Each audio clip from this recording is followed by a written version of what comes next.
Sir நல்லா பேசுவோம் sir. அது என்ன தெரியல, இப்ப பிச்சை எடுக்கிறப்பெல்லாம் நல்லா பேசுவோம். இப்ப கொஞ்சம் நாங்க பிச்சை எடுக்கிறது இல்லையா சார், நாங்க விட்டோம் சார் அந்த தொழிலே. ஆமா சார், கல்லு உடைக்கிற வேலைக்கு போயிட்டு இருந்தோம்.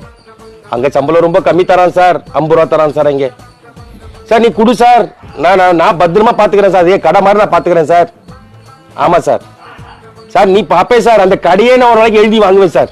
என்னடா ரொம்ப பயமுறுத்துறீங்க. ஆமா சார். சார் நான் இங்க வரப்போ என்கிட்ட ஒண்ணும் கிடையாது சார். என் பொண்டாட்டி ரயில்வே ஸ்டேஷன்ல பிச்சை எடுத்து இருந்தா, நான் கல் உடைக்கிற வேலை பார்த்துருந்தேன் சார். இப்போ நான் இந்த இடத்துல வந்து ஒரு கிரவுண்ட் இடம் வாங்கி வீடு கட்டியிருக்கேன் சார். ஆமா சார். ஆமா சார். சார் இன்னும் கொஞ்ச நாளே நாங்க தமிழ்நாட்டையும் வாங்கிடுவோம் சார். பான்பராக் போட்டு வேணா தான் சிஎம் இங்க வருவோம் சார். வரும் சார். ஆமா சார். சார் நான் காமெடி பேசுறேன் சார், நீ என்ன சார் கோச்சிக்கிற சார்? சார் சார் நீ வர சார், நீ என்னுடைய முதலாளி.